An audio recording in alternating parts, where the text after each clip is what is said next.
Guys, welcome to my channel नया study guide. आज का टॉपिक शुरू करने से पहले अगर आप मेरे चैनल पे न्यू हैं तो प्लीज इसे सब्सक्राइब जरूर कीजिएगा। तो जो टॉपिक हम कर रहे थे वो है क्लास 11 बिजनेस स्टडीज यूनिट 2 का फॉर्म्स ऑफ बिजनेस ऑर्गेनाइजेशन, जिसमें हम company form of business organisation में टाइप ऑफ कंपनीज पढ़ रहे थे। प्राइवेट कंपनी और पब्लिक कंपनी रिलेटेड एक वीडियो मैं ऑलरेडी अपलोड कर चुकी हूँ। आज हम जो है थर्ड टाइप देख रहे हैं कंपनी का, that is one person company.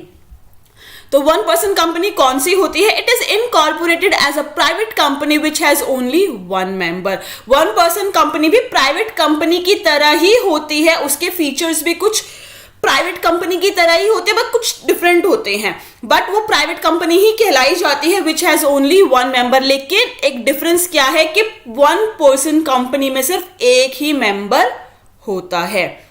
उसे जब रजिस्टर कराएंगे तो वो एज अ प्राइवेट कंपनी की तरह ही रजिस्टर्ड होती है, उसके पास भी ऐसे ही फीचर्स होते हैं जैसे प्राइवेट कंपनी के फीचर्स होते हैं। बट प्राइवेट कंपनी को स्टार्ट करने के लिए जैसे कि हमें पता है कि मिनिमम 2 मेंबर्स की जरूरत होती है, लेकिन वन पर्सन कंपनी को स्टार्ट करने के लिए सिर्फ एक ही मेंबर की जरूरत होती है और उसमें एक ही मेंबर होता है। The main aim of one person company was to encourage corporatisation of micro businesses and entrepreneurship. Basically one person company किसको एनकरेज करने के लिए कि एक माइक्रो बिजनेस, अगर कोई अपना छोटा बिजनेस, एक छोटी कंपनी अपनी अकेले स्टार्ट करना चाहता है तो वो कर सकता है। उसे में प्राइवेट की तरह मिनिमम 2 मेंबर्स या पब्लिक की तरह मिनिमम 7 मेंबर्स की रिक्वायरमेंट नहीं है। वो अकेला वन पर्सन कंपनी मतलब अपनी खुद की कंपनी स्टार्ट कर सकता है। एंटरप्रेन्योरशिप जैसे कि सोल प्रोप्राइटरशिप में एक सिंगल ओनर होते हैं, सारे बेनिफिट्स उसके होते हैं। ऐसी वन पर्सन कंपनी में भी एक ही मेंबर होता है, एक ही सोल ओनर होता है जो सारे बेनिफिट्स लेता है और सारे रिस्क भी उसी के होते हैं। It has all the benefits of a private limited company such as, इसके पास भी सेम बेनिफिट्स होते हैं, वन पर्सन कंपनी में भी सेम बेनिफिट्स होते हैं जैसे कि प्राइवेट लिमिटेड कंपनी में होते हैं, जैसे कि separate legal entity. One person company की भी अपनी एक सेपरेट लीगल एंटिटी होती है, जैसे ही आप उसे रजिस्टर करा दोगे। Protecting personal assets from the liabilities of the business and perpetual succession. यहां पे वन पर्सन कंपनी का जो मेंबर होगा, सिंगल ओनर होगा, सिंगल मेंबर होगा, उसकी लाइबिलिटी लिमिटेड होती है जैसे कि प्राइवेट कंपनी में होती है। मतलब कल को अगर कोई भी डेट के रीपेमेंट की बात आएगी तो कंपनी के एसेट्स और लाइबिलिटी जो है एसेट्स यूज किए जाएंगे, कंपनी के लाइबिलिटी को पे करने के लिए मेंबर के पर्सनल एसेट्स यूज नहीं किए जाएंगे। यहां पे जो मेंबर होता है उसकी लाइबिलिटी लिमिटेड होती है। अब कंपनी की सेपरेट लीगल एंटिटी है तो सारे एसेट्स उसी के नाम पे बाय किए जा रहे हैं, सारी लायबिलिटीज उसी के नाम पे है। तो जब डेट की रीपेमेंट की बात आएगी तो उसी के एसेट्स, बिजनेस के ही एसेट्स जो है यूज किए जाएंगे लायबिलिटी को पे करने के लिए। मेंबर का पर्सनल एसेट यूज नहीं किया जाएगा डेट की रीपेमेंट के लिए।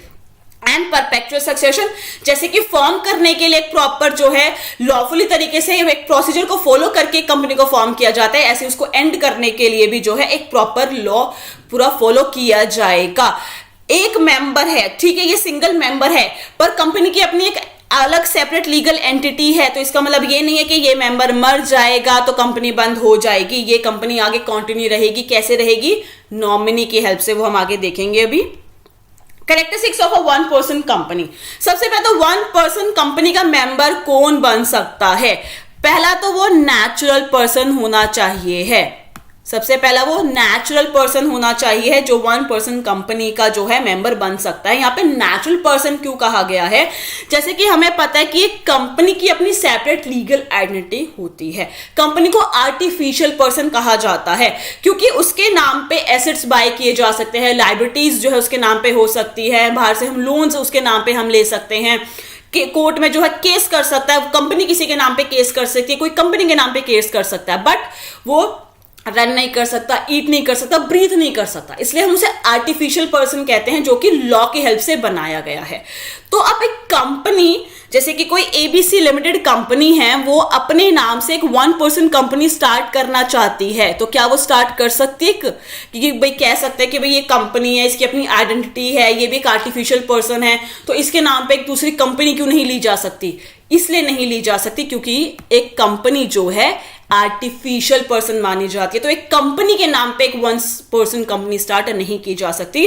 वन पर्सन कंपनी स्टार्ट करने के लिए एक नेचुरल पर्सन का होना जरूरी है। नेचुरल पर्सन के साथ साथ who is an Indian citizen, वो इंडिया का सिटीजन होना चाहिए, उसके पास सिटीजनशिप होनी चाहिए इंडिया की। And then last is resident in India, वो इंडिया का रेसिडेंट होना चाहिए है। यहाँ पर रेसिडेंट इन इंडिया का मतलब क्या है? The term resident of India means a person who have stayed in India for a period of not less than 182 days। वो पर्सन कम से कम इंडिया में 182 डेज रहा होना चाहिए है। 182 डेज से ज्यादा ही जो है इंडिया में रहा होना चाहिए, वही रेसिडेंट इन इंडिया कहलाएगा। During the immediately preceding one calendar year के हिसाब से वो 182 डेज जो है यहाँ पे इंडिया में रहा होना चाहिए, तभी वो रेसिडेंट इंडिया कहलाएगा, ना कि फाइनेंशियल ईयर। दोनों में डिफरेंस होता है guys. Calendar year 1 January to 31 March और financial year 1 April to 31 sorry calendar year is 1 January to 31 December और financial year 1 April to 31 March. तो कैलेंडर ईयर के हिसाब से मतलब January to December, 1 January to 31 December calendar year के हिसाब से वो 182 डेज से ज्यादा जो है यहाँ पे इंडिया में रहा होना चाहिए, तभी वो 1% कंपनी जो है अपनी ओपन कर सकता है, उसका मेंबर बन सकता है। Shall be eligible to incorporate a 1% company, एक 1% कंपनी तभी इनकॉर्पोरेट होगी, रजिस्टर होगी जब उसका मेंबर एक नेशनल पर्सन होगा, इंडियन सिटीजन होगा और रेसिडेंट होगा इंडिया का। Shall be nominee for the sole member of a 1% company.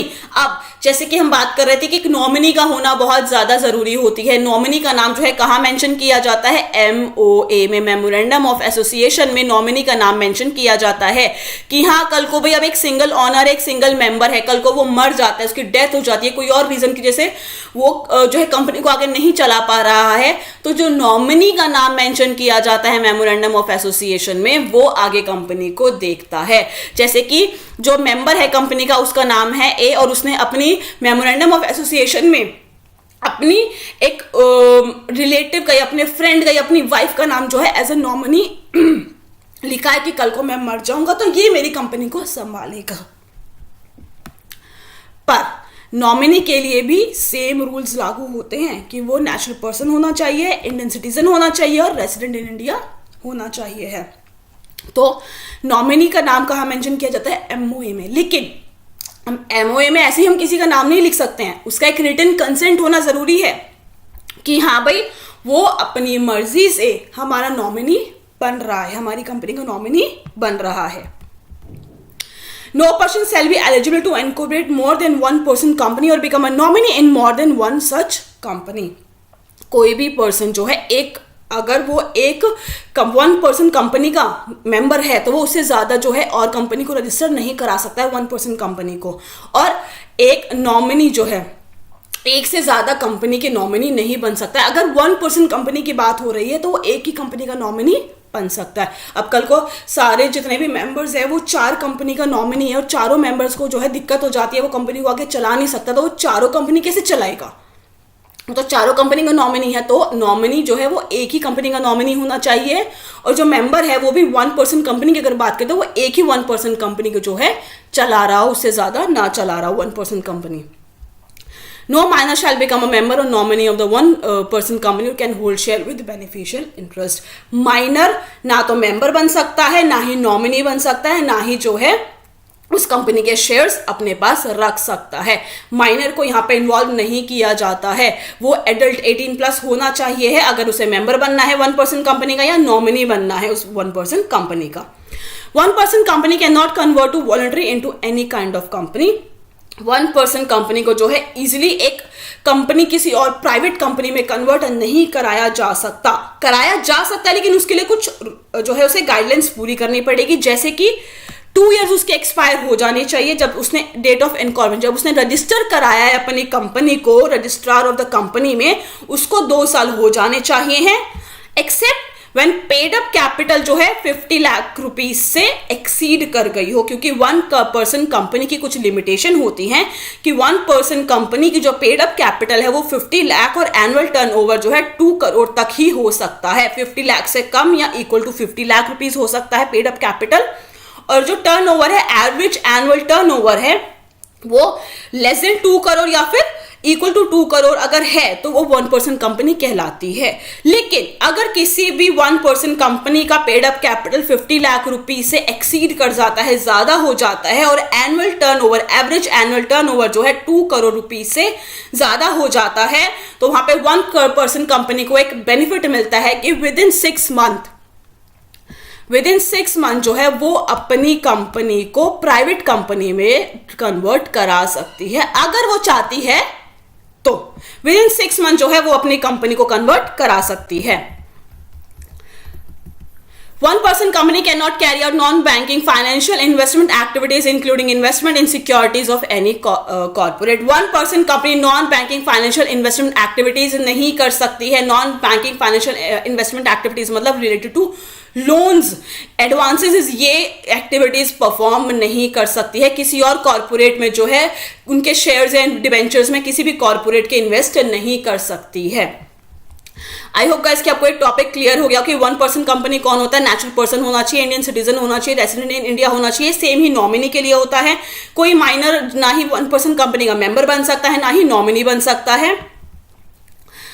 1% company जो है उसकी जो लिमिट होती है वो पेड अप कैपिटल की 50 लाख और एवरेज एनुअल टर्नओवर की 2 करोड़ होती है। अगर वो एक्सीड करती है और 2 साल उसे हो गए हैं कंपनी को, तो वो प्राइवेट कंपनी में अपने आप को कन्वर्ट करा सकती है। यहाँ पे एक पॉइंट और है नॉमिनी को लेके कि अगर नॉमिनी बाय चांस आपकी कंपनी को छोड़ के चला जाता है तो विद इन 15 डेज आपको अपनी कंपनी के लिए नया नॉमिनी लाना पड़ेगा, और विद इन 30 डेज जो है आपको ये मेंशन कराना पड़ेगा अपने एमओए में, रजिस्ट्रार ऑफ द कंपनी में जाके इन्फॉर्म करना पड़ेगा विद इन 30 डेज कि भाई मैंने अपना बोर्ड ऑफ नॉमिनी है उसको चेंज कर दिया है। आई होप गाइस कि आपको आज का टॉपिक क्लियर हो गया। अगर आपको कोई भी डाउट हो तो मुझसे जो है कमेंट सेक्शन में पूछ सकते हैं। अगर आपको मेरी वीडियो पसंद आई तो प्लीज उसे लाइक जरूर कीजिएगा, शेयर कीजिएगा, मुझे कमेंट करके जरूर बताइएगा कि आपको मेरी वीडियो कैसी लगी। अगर आपने अभी तक मेरे चैनल को सब्सक्राइब नहीं किया है तो प्लीज उसे सब्सक्राइब जरूर कीजिएगा। मैं इस टॉपिक से रिलेटेड और वीडियो जो है जल्दी अपलोड कर दूंगी। Thank you so much guys मेरी वीडियो देखने के लिए।